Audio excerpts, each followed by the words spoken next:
ಒಂದು ನಮಗೆ ನಾನು ಈಗ ಕೂಡ ಹೇಳುವಂಥದ್ದು, ಮಹೇಶಣ್ಣ ಏನಾದರೂ ಇವತ್ತು ಕೂಡ ಈ ಸಂದರ್ಭದಲ್ಲಿ ಅವರು ಏನಾದರೂ ನಮಗೆ ಆದೇಶ ಕೊಟ್ಟರೆ ನಾವು ಯಾವ ವಿಚಾರಕ್ಕೂ ನಾವು ಹಿಂದೆ ಮುಂದೆ ನೋಡಲಿಕ್ಕಿಲ್ಲ. ನಾವು ಹಿಡಿದಾಗಿದೆ ಅವರು ನಿರಪರಾಧಿ. ಆದರೆ ಅಪರಾಧಿ ಯಾರು ಅಂತ ಹೇಳುವಂಥ ಒಂದು ಮಾತನ್ನು ಹೇಳಿದೆ. ಆ ಮತ್ತು ಅನ್ಯಾಯಗಳನ್ನು ಸಹಿಸಿಕೊಂಡು ಬರ್ತಿದ್ರೆ ಇಂಥ ನಿರ್ವೀರ್ಯ ಸಮಾಜದಲ್ಲಿ ಬದುಕುವುದಕ್ಕಿಂತ ಸಾಯುವುದು ಹೇಳುವಂಥ ನಮ್ಮದೊಂದು ನಿರ್ಧಾರ. ಆ ಪ್ರಕಾರ ವೀಕ್ಷಕರೇ ನಮಸ್ಕಾರ. ಗುತ್ತಿಗಾರಿನಲ್ಲಿ ನಡೆದಿರ್ತಕ್ಕಂತಹ ಸೌಜನ್ಯ ಹೋರಾಟ ಸಮಿತಿಯ ಸಕ್ರಿಯ ಸದಸ್ಯರು ನಿರಂತರವಾಗಿ ಸಾಮಾಜಿಕ ಕಳಕಳಿಯನ್ನು ಹೊಂದುತ್ತಾ ಅನೇಕ ಹೋರಾಟಗಳಲ್ಲಿ ತನ್ನನ್ನು ತೊಡಗಿಸಿಕೊಂಡು ಸಾರ್ವಜನಿಕವಾಗಿ ಗುರುತಿಸಿಕೊಂಡಿರ್ತಕ್ಕಂತಹ ದುಷ್ಯಂತ್ ಶಿರಾಡ್ಕ ಅವರು ಅಂದರೆ ಸೌಜನ್ಯ ಹೋರಾಟದ ಒಬ್ಬ ಸಕ್ರಿಯ ಸದಸ್ಯ ಅವರ ಜೊತೆ ಮಾತಾಡಲಿಕ್ಕಿದ್ದೇನೆ. ಹಾಗೆಯೇ ಏನು ಸೌಜನ್ಯ ಹೋರಾಟ ತಾರ್ಕಿಕವಾಗಿ ಅಂತ್ಯವನ್ನು ಕಾಣುವುದಿಲ್ಲ ಅಂತ ಹೇಳುವಂಥ ವಿಚಾರಗಳಿತ್ತು. ಇದೀಗ ಸೌಜನ್ಯ ಒಂದು ಶಕ್ತಿಯಾಗಿ ಮಾರ್ಪಟ್ಟಿದ್ದಾಳೆ. ಅದು ಅಲ್ಲದೆ ಧರ್ಮಸ್ಥಳದಲ್ಲಿ ಅಣ್ಣಪ್ಪ ಮತ್ತು ಮಂಜುನಾಥ ಸ್ವಾಮಿ ಅವರ ಕಣ್ಣುಗಳು ಇದೀಗ ತೆರೆಯುತ್ತಾ ಇದೆ. ಯಾರು ಮಹೇಶಣ್ಣ ತಿಮರೋಡಿ ಅವರ ಅಭಿಪ್ರಾಯ ಏನಿತ್ತು ಅಂದರೆ ಅಣ್ಣಪ್ಪ ಸ್ವಾಮಿ ಮತ್ತು ಮಂಜುನಾಥ ಸ್ವಾಮಿ ಅದು ನ್ಯಾಯವನ್ನು ಕೊಡ್ತಾರೆ ಅಂತ ಹೇಳುವಂಥ ತೀರ್ಮಾನಗಳು ಇನ್ನೇನು ಕೆಲವೇ ದಿನಗಳಲ್ಲಿ ಹೊರಗೆ ಬರ್ತದೆ ಅಂತ ಹೇಳುವಂಥ ವಿಚಾರಗಳಿಗೆ ಪೂರಕವಾಗಿ ರಾಜ್ಯ ಸರ್ಕಾರದಿಂದ SIT ತನಿಖಾ ಸಂಸ್ಥೆಯನ್ನು ನೇಮಕ ಮಾಡಲಿಕ್ಕೆ ಮುಂದಾಗಿರುವಂಥದ್ದು ಒಳ್ಳೆಯ ವಿಚಾರ. ಈ ಎಲ್ಲ ವಿಚಾರಗಳ ಬಗ್ಗೆ ದುಷ್ಯಂತ್ ಶಿರಾಡ್ಕ ಅವರು ನಮ್ಮೊಂದಿಗೆ ಮಾತಾಡಲಿಕ್ಕಿದ್ದಾರೆ. ಸರ್ ನಮಸ್ತೆ. ತಾವು ಗುತ್ತಿಗಾರಿನಲ್ಲಿ ನಡೆದಿರ್ತಕ್ಕಂತಹ ಸೌಜನ್ಯ ನ್ಯಾಯಪರ ಹೋರಾಟ ಸಮಿತಿಯಲ್ಲಿ ಸಕ್ರಿಯವಾಗಿ ತೊಡಗಿಸಿಕೊಂಡಿರ್ತಕ್ಕಂತಹ ಹಲವಾರು ಯುವಕರಲ್ಲಿ ತಾವು ಕೂಡ ಒಬ್ಬ. ಸಂತೋಷ ಆಗ್ತಾ ಇದೆ. ಒಬ್ಬ ಯುವಕ ಅಂದರೆ ಒಳ್ಳೆಯ ವಿದ್ಯಾಭ್ಯಾಸವನ್ನು ಮಾಡಿ ಸಾಮಾಜಿಕವಾಗಿ ಕಳಕಳಿಯನ್ನು ಹೊಂದಿರ್ತಕ್ಕಂತಹ ತಾವು ಸೌಜನ್ಯ ಹೋರಾಟದಲ್ಲಿ ದಿನದ 24 ಗಂಟೆ ಕೂಡ ತೊಡಗಿಸಿಕೊಂಡು ಅಂದರೆ ಯಾವುದೇ ಫಲಾಪೇಕ್ಷೆ ಇಲ್ಲ ಇಲ್ಲಿ ಅಂದರೆ ಸ್ವಯಂ ಪ್ರೇರಿತರಾಗಿ ಅದೆಷ್ಟೋ ಜನ ನಮ್ಮ ವಿಶೇಷವಾಗಿ ನಾವು ಈ ಭಾಗದಲ್ಲಿ ಇರ್ತಕ್ಕಂತಹ ಗೌಡ ಸಮುದಾಯದ ಯುವಕರು ಅಂದರೆ ಒಬ್ಬ ಸಹೋದರಿ, ಅದರಲ್ಲೂ ಕೂಡ ಗೌಡ ಸಮುದಾಯದ ಸಹೋದರಿ ಅಂತ ಹೇಳಲಿಕ್ಕೆ ನಮಗೆ ನೋವಾಗ್ತದೆ. ಆ ಸಹೋದರಿಯ ಸಾವಿಗೆ ನ್ಯಾಯವು ಸಿಗಲೇ ಇಲ್ಲ. ಅಂದರೆ ಸಿಗುವ ದಿನಗಳು ಸಂಭವ ಆಗ್ತಾ ಇದೆ. ಸಂಭವಾಮಿ ಯುಗೆ ತಿಳುವಂತಹ ದಿನಗಳು ಬರ್ತಾ ಇದೆ. ನಮ್ಮೆಲ್ಲರ ಹೋರಾಟಕ್ಕೆ ಒಂದು ಆ ಅಣ್ಣಪ್ಪ ಸ್ವಾಮಿ ಮತ್ತು ಮಂಜುನಾಥ ಸ್ವಾಮಿ ನ್ಯಾಯವನ್ನು ದೊರಕಿಸ್ತಾರೆ. ಹಾಗೆಯೇ ರಾಜ್ಯ ಸರ್ಕಾರ ಈಗ SITಯನ್ನು ನೇಮಕ ಮಾಡಿದೆ ಹೇಳುವಂತಹ ಒಂದು ಸಂತೋಷದ ವಿಚಾರಗಳು ಕೂಡ ಬರ್ತಾ ಇದೆ. ಈ ಬಗ್ಗೆ ಏನು ಹೇಳ್ತೀರಿ ನೀವು? ಅದೇ ಮೊದಲನೇದಾಗಿ ನಾವು ಈ ಒಂದು ಸೌಜನ್ಯಳ ಅತ್ಯಾಚಾರ ಅಥವಾ ಕೊಲೆಯ ಬಗ್ಗೆ ನಾನು ಹೈಸ್ಕೂಲಲ್ಲಿರುವಾಗ ನನಗೆ TV9ನಲ್ಲಿ ನೋಡುವಾಗ ಇದರ ಬಗ್ಗೆ ಮೊದಲನೇದಾಗಿ ನಾನು ಇದರ ಬಗ್ಗೆ ತಿಳ್ಕೊಂಡಿದ್ದೆ ಮಾಧ್ಯಮಗಳ ಮುಖಾಂತರ. TV9ನಲ್ಲಿ ಆ ಟೈಮಲ್ಲಿ ಬಂದದ್ದು TV9ನಲ್ಲಿ. ಆ ಟೈಮಲ್ಲಿ ಏನು ABP ಹುಡುಗರೇನೋ ಹೋಗಿ ಅದರಲ್ಲಿ ಪ್ರತಿಭಟನೆ ಮಾಡಿದ್ರು ಅಂತೇಳಿ ಎಲ್ಲ ಏನೋ ಬರ್ತಿತ್ತು. ಅದು ನಮಗೆ ಅಷ್ಟಕ್ಕಷ್ಟೇ ಗೊತ್ತಿದ್ದ ವಿಚಾರ. ಸಂಘಟನೆಯಲ್ಲಿ ಸಕ್ರಿಯವಾಗಿರುವುದು ABPಯಲ್ಲಿ ಆ ಸಂದರ್ಭದಲ್ಲಿ ನಮಗೆ ಸ್ವಲ್ಪ ನಂಟಿತ್ತು ABP. ನಂತರ ಕಾಲೇಜು ದಿವಸಗಳಿಗೆ ಹೋಗುವಾಗ ಅದ್ಯಾಕೋ ನೆನಪಾಯಿತು. ಅಲ್ಲಿನ ಒಬ್ಬರು ನಮ್ಮ ಕಾರ್ಯಕರ್ತರು ABPಯ ಒಬ್ಬ ಹುಡುಗ ಅಲ್ಲಿ ಲಾ ಕಲೀಲಿಕ್ಕೆ ಅಂತೇಳಿ ನಮ್ಮ ರೂಮಿಗೆ ಬಂದಿತ್ತು. ನಾನು ಅವರೊಟ್ಟಿಗೆ ಕೇಳಿದ್ದೆ, ಈಗ ಸೌಜನ್ಯನ ಪ್ರಕರಣ ಏನಾಯಿತು ಅಂತ ಹೇಳಿಕೊಂಡು.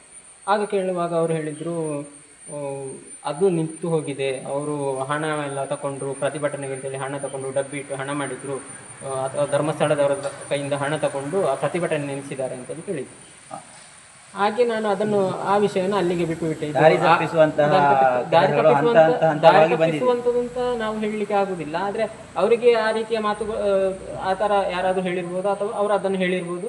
ನಾನು ಅದನ್ನು ಕೇಳಿ ಅಲ್ಲಿಗೆ ಬಿಟ್ಟುಬಿಟ್ಟೆ. ಸತ್ಯ ವಿಚಾರಗಳಿಗೆ ಅಂದರೆ ಹೌದು ದಿನಗಳು ಕಮ್ಮಿ ಅಂತ ಹೇಳಿ ನಾನು ಅದನ್ನು ವಿಚಾರವನ್ನು ಬಿಟ್ಟಿದ್ದೆ. ಆದರೆ ಆ ನಂತರ ನನ್ನ ಕಾಲೇಜ್ ದಿವಸಗಳು ಮುಗಿದ ಮೇಲೆ ನಾವು ಇಲ್ಲಿ ನಮ್ಮ ಊರಿನಲ್ಲಿ ನಮ್ಮ ಸ್ವ ಉದ್ಯೋಗವನ್ನು ನಾವು ಮಾಡ್ತಾ ಇದ್ದದ್ದು. ಆ ಸಂದರ್ಭದಲ್ಲಿ ಈಗ ಸಂತೋಷ್ ರಾವ್ ನಿರಪರಾಧಿ ಅಂತೇಳಿ 2022ರಲ್ಲಿ ತೀರ್ಪು ಬಂತು ಕೋರ್ಟ್. ಆ ಸಂದರ್ಭದಲ್ಲಿ ಮಹೇಶಣ್ಣ ಒಂದು ಮಾತು ಕೊಟ್ಟರು. ಏನಂತೇಳಿದರೆ, ಈಗ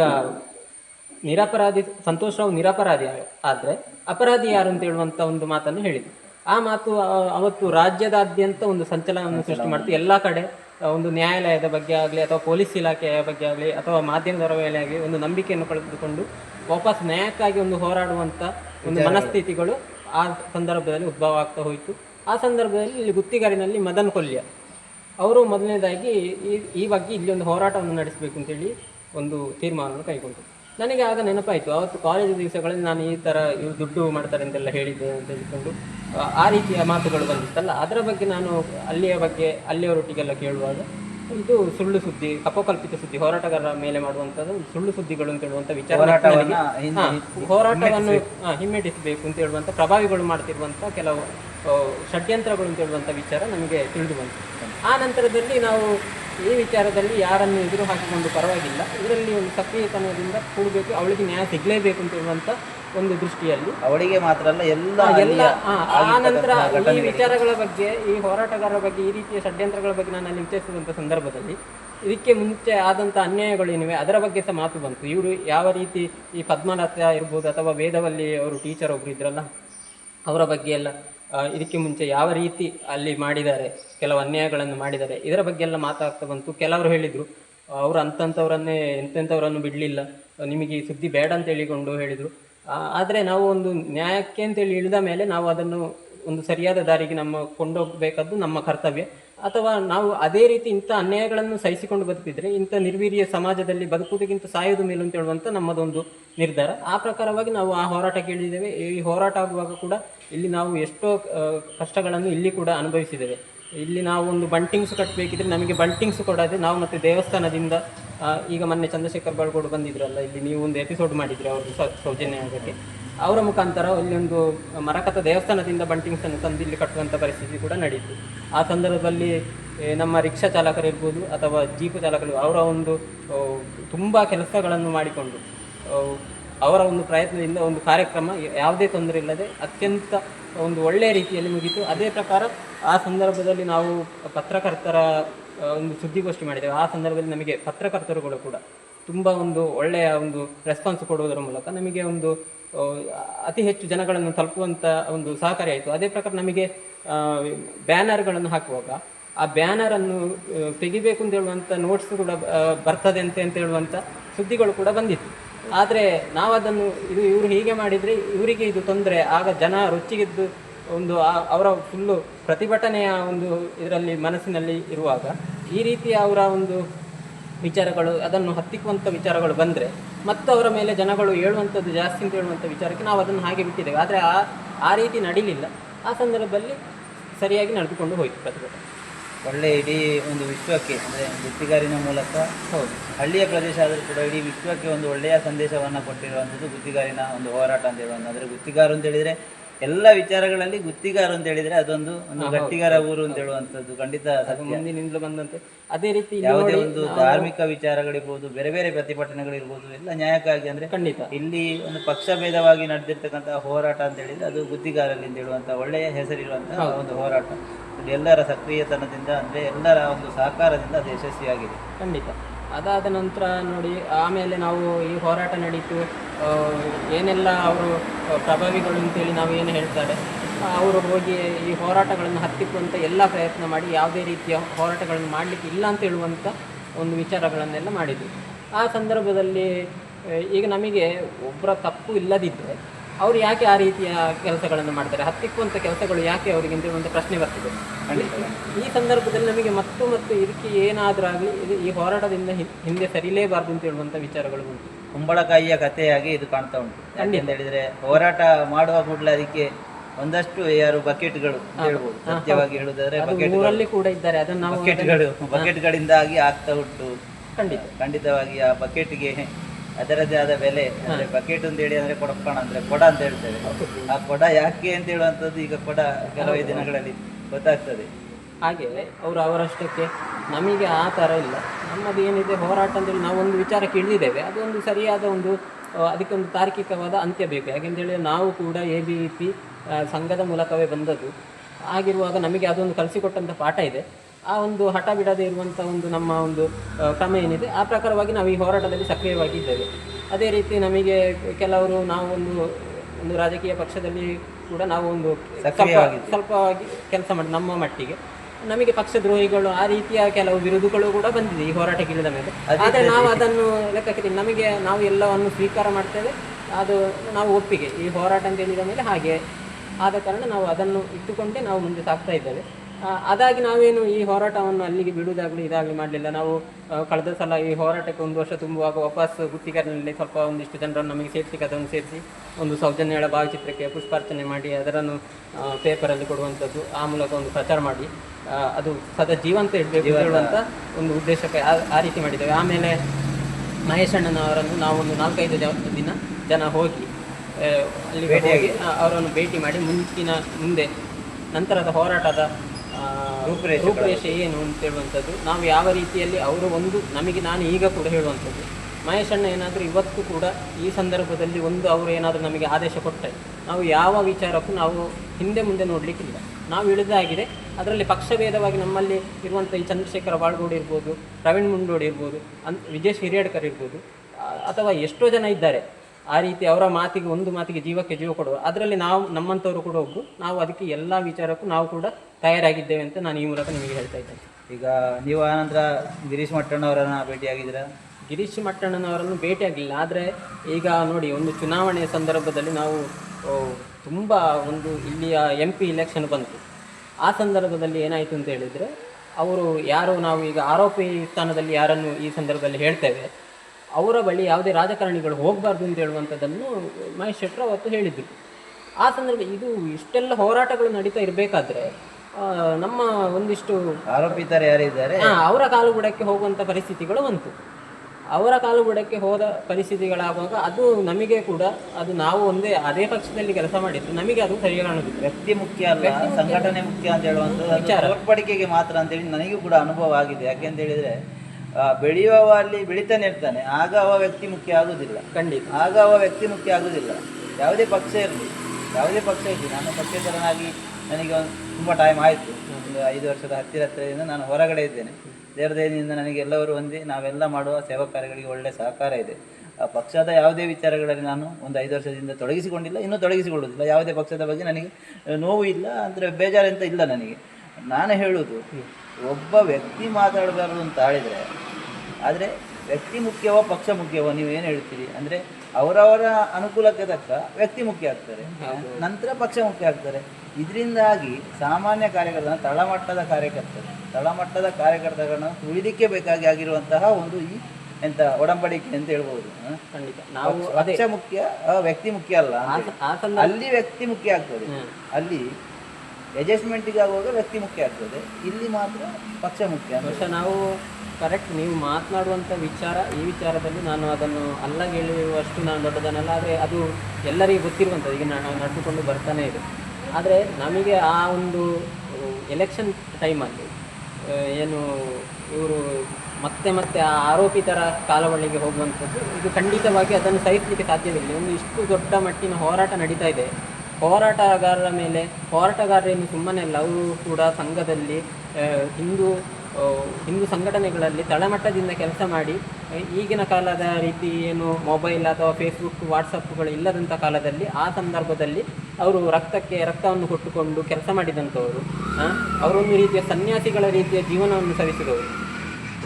ಮಹೇಶ್ ಅಣ್ಣನೇ ಇದ್ದಾರೆ. ಈಗ ನಾವು ಕಾರ್ಯಾಲಯಗಳಲ್ಲಿ ಅಥವಾ ಯಾವುದಾದ್ರೂ ABP ಅಥವಾ ಸಂಘದ ಕಾರ್ಯಾಲಯಗಳಲ್ಲಿ ನಾವು ಹೋಗಿ ನೋಡ್ಬೋದು. ಅಲ್ಲಿ ಗ್ರಾಮಗಳಿಗೆ ಅವರು ಸ್ವ ಇಚ್ಛೆಯಿಂದ, ದೇಶ ಸೇವೆಯ ಇಚ್ಛೆಯಿಂದ ನಡ್ಕೊಂಡು ಹೋಗಿ ತಮ್ಮ ಪ್ರಚಾರವನ್ನು ಮಾಡುವಂಥದ್ದು ಅಥವಾ ದೇಶಭಕ್ತಿಯನ್ನು ಜನರಲ್ಲಿ ಹುಟ್ಟಿಸುವಂಥದ್ದು. ಆ ಪ್ರಕಾರವಾಗಿ ಇವತ್ತು ದೇಶದಲ್ಲಿ ಯಾವ ರೀತಿ ಪಕ್ಷಗಳು ಕಾರ್ಯನಿರ್ವಹಿಸ್ತವೆ ಅಂತ ಹೇಳುವಂಥದ್ದು ನಾವು ಕಂಡುಕೊಳ್ಬೇಕು. ಅಂಥವರ ತ್ಯಾಗದಿಂದಾಗಿ ಇವತ್ತು ಈ ರೀತಿಯ ಸಂಘಟನೆ ಮುಂದುವರಿದಿದೆ ಹೊರತು ಏನು ಇವತ್ತು ನಿನ್ನೆ ಮೊನ್ನೆ ಬಂದವರು ಒಟ್ರಾಸಿ ಮಾತುಗಳಿಂದಾಗಲಿ ಅಥವಾ ಭಾಷಣಗಳಿಂದಾಗಿ ಖಂಡಿತ ಅಲ್ಲ. ಆ ರೀತಿ ಇರುವಾಗ ಅಂಥ ಹೋರಾಟಗಾರರು, ಮಹೇಶ್ ಶೆಟ್ಟಿ ತಿಮ್ಮರೋಡಿ ಅಂತ ಹೋರಾಟಗಾರರಿಗೆ ಅವರ ಮಾತಿಗೆ ಬೆಲೆ ಕೊಡಬೇಕಾದ್ದು ನಮ್ಮ ಒಂದು ಕಾರ್ಯಕರ್ತರಾಗಿ ನಮ್ಮ ಅದು ಕೆಲಸ. ಹಾಗಿರುವಾಗ ಅವತ್ತು ಎಲೆಕ್ಷನ್ ಟೈಮಲ್ಲಿ ಆರೋಪಿತರ ಬಳಿ ನಮ್ಮ ಕ್ಯಾಂಡಿಡೇಟ್ಗಳು ಹೋಗುವಾಗ ಅವರು ಅನಿವಾರ್ಯವಾಗಿ ನೋಟಕ್ಕೆ ಕರೆ ಕೊಡಲೇಬೇಕಾಯಿತು. ಆ ಸಂದರ್ಭದಲ್ಲಿ ನಾವು ನೋಟಕ್ಕಾಗಿ ಕೂಡ ನಾವು ದುಡಿದಿದ್ದೇವೆ. ಆದರೆ ಒಂದು ಸಂಘಟನಾತ್ಮಕ ವಿಚಾರವಾಗಿ ಹೇಳುವುದಿದ್ದರೆ ಅದು ನೋಟ ಏನು ಸರಿ ಕಾಣುವುದಿಲ್ಲ. ಆದರೆ ಆ ಸಂದರ್ಭದಲ್ಲಿ ಅವರು ಹೇಳಿದ ಆ ಮಾತೇನಿದೆ, ಈ ನೋಟದ ವಿಚಾರದಿಂದಾಗಿ ಒಂದಿಷ್ಟು ಕಾರ್ಯಕರ್ತರು ನಮ್ಮ ಕಡೆಯಿಂದ ಹೋರಾಟದಿಂದ ಹಿಂದೆ ಸರಿದ್ರು. ಏನೇನೋ ಒಂದು ಷಡ್ಯಂತ್ರಗಳು. ನೋಟದ ವಿಚಾರದಲ್ಲಿ ನಾನು ಕೂಡ ದೂರ ಇದೆ. ಯಾಕೆಂತ ಹೇಳಿದರೆ, ಒಬ್ಬ ನಮ್ಮ ಸಂವಿಧಾನದ ವ್ಯವಸ್ಥೆಯಲ್ಲಿ ನನಗೆ ತಿಳಿದ ಮಟ್ಟಿಗೆ 5 ಜನ ಎಲೆಕ್ಟ್ ಆಗಿ, ಅಂದರೆ ಒಬ್ಬರಿಗೆ ಓಟನ್ನು ಹಾಕಿದ್ರೆ ಕೂಡ ಅವ ಎಲೆಕ್ಟೆಡ್ ಮೆಂಬರ್ ಆಗ್ತಾನೆ. ನಂತರ ಅವರ ಜವಾಬ್ದಾರಿ ಆದ್ರೆ ಏನೇ ಅಂತ ನಮ್ಮ ಒಂದು ಹೇಳುವಂಥದ್ದು ಅವರಿಗೆ ಅದು ಅರಿವಿರುವುದಿಲ್ಲ. ಸತ್ಯವೇ. ಅದಕ್ಕೆ ಆದ್ರೆ ಬೇಕಾಗಿ ನೋಟದ ಪರವಾಗಿ ನಾನು ಇರಲಿಲ್ಲ. ಆ, ಬಟ್ ಒಂದಷ್ಟು ಜನ ಅವರವರ ಭಾವಕ್ಕೆ ಅವರವರ ಭಾವಾಂತರ ಅವರವರ ಭಾವನೆ. ಆದರೆ ನಮಗೆ ಏನು ಅಂತ ಹೇಳಿದ್ರೆ ಮಹೇಶ್ ಅಣ್ಣನನ್ನು ನಾವು ಹಿಡಿದಿದ್ದೇವೆ, ಅವರನ್ನು ಒಬ್ಬನೇ ಬಿಟ್ಟು ಹಾಕಬಾರ್ದು ಅಂತ ಹೇಳುವಂತ ಅವರ ಒಂದು ಮಾತಿಗೆ ಬೆಲೆ ಕೊಟ್ಟು ಖಂಡಿತ ಖಂಡಿತ. ನಾವು ಅನೇಕರ ವಿರೋಧ, ಮನೆಯಲ್ಲಿ ಕೂಡ ನಮಗೆ ವಿರೋಧವಾಗಿ ಇದ್ದದ್ದು. ನಮಗೆ ಬೆಳಿಗ್ಗೆ ಎಲೆಕ್ಷನ್ ದಿವಸ ಬೆಳಿಗ್ಗೆ ಬಂದು ನಮ್ಮ ಮನವೊಲಿಸಲಿಕ್ಕೆ ಪ್ರಯತ್ನ ಪಟ್ಟಿದ್ದಾರೆ. ನಾವು ಇದನ್ನೆಲ್ಲ ಬಿಟ್ಟುಕೊಂಡು ಈ ಒಂದು ಹೋರಾಟಕ್ಕೋಸ್ಕರ ಮಹೇಶ್ ಅಣ್ಣನ ಜೊತೆ ನಿಲ್ಲೇಬೇಕು ಅಂತ ಹೇಳುವಂಥ ಒಂದೇ ಒಂದು ಕಾರಣದಿಂದ ನಾವು ಆ ಸಂದರ್ಭದಲ್ಲಿ ಇದ್ವಿ. ಈ ಸಂದರ್ಭದಲ್ಲಿ ಒಂದು ಮಾತು ಬಂತು, ಮಹೇಶ್ ಅಣ್ಣನಿಗೆ 50 ಲಕ್ಷ ಹಣ ಬರ್ತದೆ ಅಂತ ಹೇಳುವಂಥ ಮಾತು ಬಂತು. ಹಾಗೆ ಅವರು ನೋಟ ಮಾಡೋದುಂಟು. ನನಗೆ ಇದು ನಾವು ಸಕ್ರಿಯವಾಗಿದ್ದ ಕಾರಣ ನನಗೆ ಈ ಮಾತನ್ನು ಯಾಕೋ ಸಹಿಸಲಿಕ್ಕೆ ಆಗಲಿಲ್ಲ. ಆ ಸಂದರ್ಭದಲ್ಲಿ ನಾನು ಮಟ್ಟಣ್ಣನವರಿಗೆ ಕಾಲ್ ಮಾಡಿದ್ದೆ. ಆಗ ಅವರು ಹೇಳಿದರು, ನಾವು ಯಾವ ಜಾಗಕ್ಕೆ ಬೇಕಾದರೂ ಬಂದು ಪ್ರಮಾಣ ಮಾಡ್ತೇವೆ, ನೀವು ಕೂಡ ನಿಮಗೆ ಈ ಮಾತನ್ನು ಹೇಳಿದವರನ್ನು ಬಂದು ನೀವು ಕರ್ಕೊಂಡು ಬರಬೇಕು ಅಂತೇಳಿ ಹೇಳಿದ್ರು. ಅಲ್ಲಿಗೆ ಸ್ಪಷ್ಟ ಆಯಿತು. ಆಮೇಲೆ ನಾವು ಅವರನ್ನು ಬಿಟ್ಟು ಕೊಡುವ ಪ್ರಶ್ನೆಯೇ ಇಲ್ಲ. ಹೀಗೆ ನಡೀತಿರ್ಬೇಕಾದ್ರೆ ಈ ಹೋರಾಟ ಎಲ್ಲವೂ ಹೋರಾಟವನ್ನು ಹತ್ತಿಕ್ಕುವಂತಹ ವಿಚಾರಗಳೇ ನಡೀತಾ ಹೋಯಿತು. ಅದು ಅಲ್ಲಿ ಈಗ ನೋಡಿ, ನಮ್ಮ ಈ ಊರಿನಲ್ಲೇ ತುಂಬ ಇದೆ ಹೋರಾಟವನ್ನು ಹತ್ತಿಕ್ಕುವಂಥ ಒಂದು ಕೆಲಸಗಳು. ನನಗೆ ಕೂಡ ನಾನು ಕೂಡ ಅದರಲ್ಲಿ ಸಕ್ರಿಯ ಆಗಿರುವಾಗ ನನಗೂ ಒಂದೆರಡು ಮೆಸೇಜ್ಗಳು ಬಂದಿದೆ. ನನ್ನ ಹತ್ರ ಸಿಕ್ಕಿ ನನ್ನನ್ನು ಪ್ರಶ್ನೆ ಮಾಡಿದ್ದಾರೆ, ಯಾಕೆ ದುಂದು ವೆಚ್ಚವನ್ನು ಮಾಡ್ತೀರಿ. ನಾನು ನೇರವಾಗಿ ಅವರಿಗೆ ಹೇಳಿದ್ದೇನೆ, ಸ್ಪಷ್ಟ, ಯಾರು ಏನು ಅಂತ ಹೇಳಿಕೊಂಡಿದ್ದಿಲ್ಲ, ಹೋಗುವುದಿಲ್ಲ. ಒಬ್ಬರು ಸಹೋದರಿ ಕೂಡ ನನ್ನ ಹತ್ರ ಹೇಳಿದ್ದಾರೆ, ಯಾಕೆ ನೀವು ಯಾಕೆ ಹೋಗ್ತೀರಾ, ಅದೆಲ್ಲ ರಾಜಕೀಯ ಪ್ರೇರಿತ ಅಂತೇಳಿ. ಯಾವುದು ರಾಜಕೀಯ ಪ್ರೇರಿತ? ನಾನು ಹೇಳಿದೆ, ನೀವೊಂದು ಹೋರಾಟವನ್ನು ಮಾಡಿ, ಅಥವಾ ನಮ್ಮ ಜೊತೆ ಒಬ್ಬ ಹತ್ಯೆಯಾಗಿರುವಂಥದ್ದು ಸಹೋದರಿ, ನೀವು ಬಂದು ನಮ್ಮ ಜೊತೆ ಸೇರಿಕೊಳ್ಳಿ. ರಾಜಕೀಯವಾಗಿದ್ದರೆ ನಾವು ರಾಜಕೀಯೇತರವಾಗಿ ಇರ್ತೇವೆ, ನಮಗೇನಿಲ್ಲ. ಅಂದರೆ ಒಂದು ಉದ್ದೇಶ ಒಂದೇ ಇದೆ, ಊರಲ್ಲಿ ಆಗುವ ಒಂದು ಕಾರ್ಯಕ್ರಮಕ್ಕೆ ನಾವು ಒಳ್ಳೆಯ ಕಾರ್ಯಕ್ರಮ ಆದರೆ ಹೋಗಿ ಸೇರಿಕೊಳ್ಬೇಕು. ಎಲ್ಲೋ ದೂರದಲ್ಲಿ ಇಟ್ಟುಕೊಂಡು ದುಡ್ಡು ವೆಚ್ಚ ಹಾಗೆ ಹೀಗೆ ಅಂತೇಳಿ ತಮಟೆ ಕೊಟ್ಟಿಕೊಂಡಿದ್ರೆ ಯಾರು ಕೂಡ ಯಾವುದು ಕೂಡ ಈ ಕಾಲದಲ್ಲಿ ನಡೆದ ಒಳ್ಳೊಳ್ಳೆ ವಿಚಾರಗಳನ್ನು, ಅಂದರೆ ನಿಮ್ಮ ಈ ಹೋರಾಟದಲ್ಲಿ ಆಗಿರುವಂತಹ ನೋವುಗಳನ್ನು ನೀವು ಹೇಳಿದ್ದೀರಿ. ಟೋಟಲಿಯಾಗಿ ಅಂದರೆ ಸುಮಾರು 13 ವರ್ಷದಿಂದ ಸೌಜನ್ಯ ಹತ್ಯೆಯಾಗಿದೆ, ಮತ್ತು ಬೇರೆಲ್ಲ ಪ್ರಕರಣಗಳು ಆಗಿದೆ. ಇದೆಲ್ಲವೂ ಹಾದಿ ತಪ್ಪುವ ಹಾಗೆ ಕಾಣ್ತಾ ಇದೆ. ಟೋಟಲಿಯಾಗಿ ನಿಮ್ಮ ಈ ವಿದ್ಯಮಾನಗಳ ಬಗ್ಗೆ ನೀವೇನು ಹೇಳ್ತೀರಿ?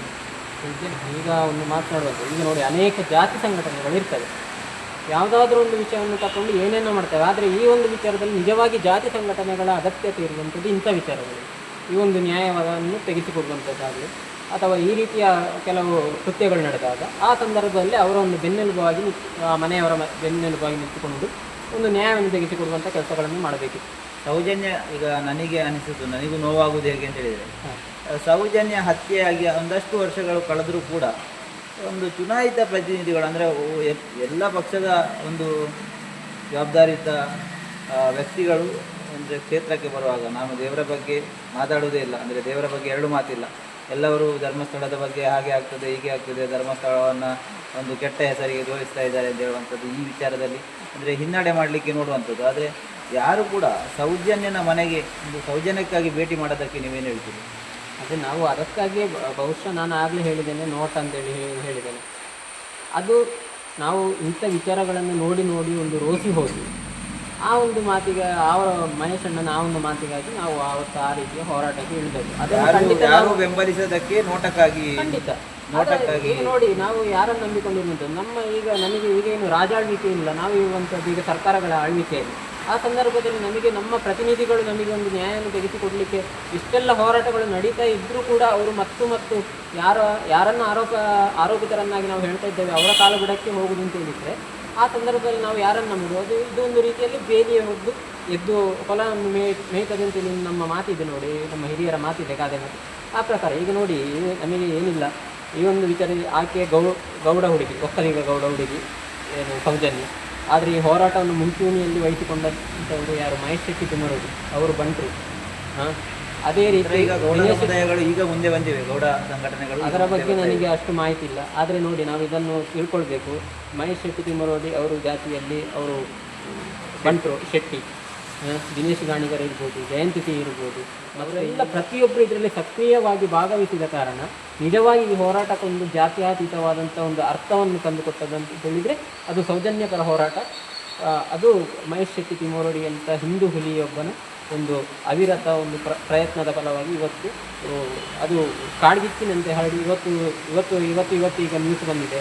ಏನಂತ ಹೇಳಿದರೆ ಇಷ್ಟೆಲ್ಲ ಒತ್ತಾಯದ ಮೇಲೆ ಇದನ್ನು SITಗೆ ಕೊಟ್ಟಿದ್ದಾರೆ ಅಂತ. ಅದು ಸಹ ನಮ್ಮ ಹೋರಾಟಗಾರರ ಒಂದು ತುಂಬ ಆಸೆ ಇದ್ದದ್ದು ಪ್ರಣಬ್ ಮೊಹಂತಿ ಅಂತೇಳಿ ಒಬ್ಬರು IPS ಆಫೀಸರ್ ಏನಿದ್ದಾರೆ ಅವರ ಮುಖಾಂತರವೇ SIT ಫಾರ್ಮ್ ಆಗಬೇಕು, ಅದೇ ಪ್ರಕಾರವಾಗಿ ಅವರ ಮುಖಾಂತರವೇ ಈ ತನಿಖೆ ನಡಿಬೇಕು ಅಂತ ಹೇಳುವಂಥ ವಿಚಾರ.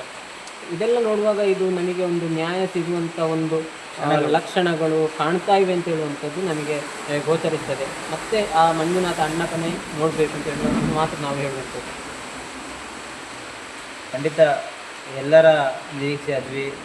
ಸೌಜನ್ಯ ಮಾತ್ರ ಅಲ್ಲ, ಎಲ್ಲ ಹೆಣ್ಣು ಮಕ್ಕಳಿಗೆ ಅಥವಾ ಅಲ್ಲಿ ಏನು ಅನ್ಯಾಯ ಆಗಿದೆ, ಆನೆ ಮಾವು ಥರ ಕೊಲೆ ಇರ್ಬೋದು, ಅಂದರೆ ನೆನೆಯುವಾಗಲೇ ನಾವೆಲ್ಲ ಯಾರು ಶಾಶ್ವತ ಅಲ್ಲ, ಎಲ್ಲ ಒಂದಲ್ಲ ಒಂದು ದಿನ ಭೂಮಿಯನ್ನು ಬಿಟ್ಟು ಹೋಗುವವರು. ಆದರೂ ಕೂಡ ಅವರನ್ನು ಅಮಾನುಷಕವಾಗಿ, ಅಂದರೆ ಅಲ್ಲಿ ಏನೋ ಆಗಿದೆ, ಘಟನೆ ನಡೆದಿದೆ, ಇಲ್ಲದಿದ್ದರೆ ಸಾಧ್ಯವೇ ಇಲ್ಲ. ಆದರೂ ಕೂಡ ಇಡೀ ವ್ಯವಸ್ಥೆಯೇ ಕಣ್ಣು ಮುಚ್ಚಿ ಕೂತಿರುವಾಗ ಒಂದು ಯುವ ಸಮುದಾಯ, ಅಂದರೆ ನಿಮ್ಮಂಥ ಯುವಕರು, ಅಂದರೆ ಎಲ್ಲರೂ ಕೂಡ ಈಗ ಸೌಜನ್ಯ ನ್ಯಾಯಪರ, ಅಂದರೆ ಅಲ್ಲಿ ಆಗಿರುವಂತಹ ಅನ್ಯಾಯದ ವಿರುದ್ಧ ಒಂದು ಧ್ವನಿ ಎತ್ತಾ ಇದ್ದಾರೆ. ಅಂದರೆ ಈಗ ಜವಾಬ್ದಾರಿಯುತ ಸ್ಥಾನದಲ್ಲಿ ಇರುವವರು ಕೂಡ ಧ್ವನಿ ಎತ್ತಿ ಅಂತ ಹೇಳುವಂಥ ವಿಚಾರಗಳೊಂದಿಗೆ ಒಳ್ಳೆಯ ಮಾತುಗಳನ್ನು ನೀವು ಆಡಿದ್ದೀರಾ. ಹೋರಾಟದಲ್ಲಿ ನಿಮ್ಮ ಯಶಸ್ವಿ ಮುಂದೆ ಆಗಲಿ, ನಿಮ್ಮ ಮಾತಲ್ಲ ನಮ್ಮೆಲ್ಲರ ಯಶಸ್ವಿ ಆಗಲಿ. ಸೌಜನ್ಯ ಅವರ ತಾಯಿಗಿರ್ಬೋದು, ಅಂದರೆ ಹಿಂದೂ ಹುಲಿ ಏನು ಮಹೇಶ್ ಶೆಟ್ಟಿ ಜಿಮೋಡಿ ಅವರಿಗೆ ಇರ್ಬೋದು, ಎಲ್ಲ ಹೋರಾಟಗಾರರಿಗೆ ಅದೊಂದು ಜಯವಾಗಿ ಲಭಿಸಲಿ. ಯಾಕೆಂತೇಳಿದರೆ ಒಂದು ದಂತಕಥೆ ಅಂತೇಳಿದರೆ ಅದು ಮಹೇಶಣ್ಣ. ಒಬ್ಬ ಮಹೇಶಣ್ಣ ಹೊರಟ ಕಾರಣ ಅದು ಲಕ್ಷ ಲಕ್ಷ ಕೋಟಿ ಕೋಟಿ ಅವರ ಅಭಿಮಾನಿಗಳಿದ್ದಾರೆ. ಆ ಶಕ್ತಿಯಾಗಿ ಹೊರಹೊಮ್ಮಲಿಕ್ಕೆ ಸಂಘಟನೆಯೇ ಕಾರಣ. ಇಡೀ ಸಂಘಟನೆ ಅವರ ಜೊತೆ ನಿಂತು ಮತ್ತೆ ನ್ಯಾಯ ಸಿಗಬೇಕು ಅನ್ನುವಂಥ ವಿನಂತಿಯೊಂದಿಗೆ ಮಾತುಗಳನ್ನು ಕೊನೆಗೊಳಿಸುತ್ತೇನೆ.